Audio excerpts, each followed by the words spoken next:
During World War II, governments were very sensitive to the fact that clandestine shortwave transmitters could be used by espionage agents to supply the enemy with military information.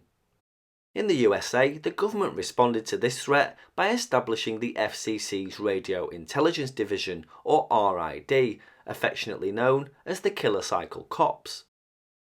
The RID was headed by George Sterling, W3DF, an FCC staff member who was a prominent amateur radio operator. Nearly 3/4 of those who Sterling handpicked to work for the RID were also licensed operators. The RID operated 12 primary and 59 secondary monitoring stations located throughout the US, its territories and possessions. The primary RID stations were extensive installations occupying large tracts of land. Secondary monitoring stations consisted of platform-mounted wooden huts adorned with hand-steerable ad-hoc direction-finding antennas. Primary and secondary stations were interconnected by wire and radio networks. All monitoring stations had at least one portable or mobile direction finder, usually mounted in a car. The RID operated on a round-the-clock basis, tuning across all bands. If a suspicious signal was reported by one station, details were flashed to the entire network so a DF fix could be obtained using bearings taken from as many stations as possible. In actual practice, the procedure was to locate the approximate area from which the signals were coming, then to use the mobile station to narrow down the fix to within a few hundred yards. For closer in, a portable receiver indicated increasing signal strength rather than direction.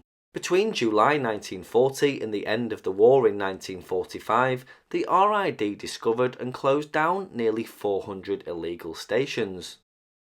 More than 400 emergency bearings furnished to lost aircraft also gave the RID a life-saving role.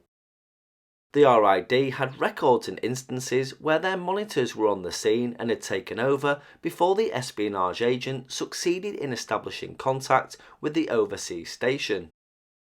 Another case was a spy ring on the east coast of America, first monitored by an RID station in California. The approximate location was sent out to other RID stations near the transmitter, and they had no trouble tracking down the exact location, and this led to the capture and conviction of 8 people. Operating privilege for all amateur radio operators had been suspended for the duration of World War II. As soon as the hostilities stopped, many amateurs in the armed forces overseas assumed that ham radio was once again allowed. They began tuning their military equipment to 7 and 14 MHz, often using their stateside ham call signs. Within only a few months, the RID had logged more than 350 cases of that nature. Most of those were from the far Pacific, with some activity also determined to be from Europe. The FCC pointed out that such operation was in violation of their rules, military regulations, and international treaties. The call signs of offenders were then turned over to the Pentagon for further action. What really annoyed the RID was that there were some hams in the US contacting GI stations. This was before the FCC's wartime ban on amateur radio activity had been lifted. One of the biggest headaches of the RID at that time was the policing done by well-meaning but misguided hams in the belief that they were helping ham radio by tracking down violators. The RID claimed that in several cases, amateur radio operators had used their own DF equipment to locate violators and either warn them or threaten them. The RID pointed out that such actions had no legal status in court and in many cases served to warn the violator and prevent apprehension by the government. They hoped that amateurs instead would cooperate only to the extent of contacting the RID about suspected violations, then letting the agency do the rest. The Radio Intelligence Division was regarded as a success. As a separate entity within the FCC structure, though, it ceased to exist shortly after World War II. The division's primary monitoring facilities continued in operation and became the FCC's regular monitoring network. Some of these facilities were continually updated with the latest technology and still remain vital to the FCC's monitoring efforts to this day. I hope you enjoyed this instalment.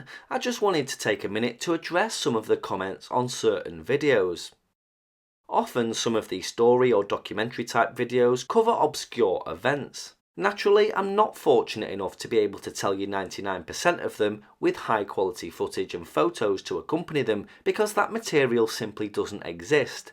Therefore, it's often easier to put some nice HD footage or photography that I've personally taken of similar equipment, radio sites or just something radio related, rather than give you a blank screen and tell you the story in podcast form. Now, I wanted to point this out because I got a lot of comments on a recent video about the FCC hunting illegal CBers that I showed you cars from the UK.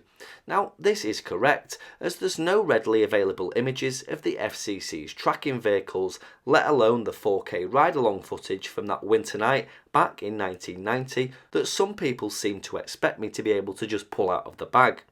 So that's the reason why substitute stock footage, all of which I go out and film, is sometimes used. Catch you in the next one.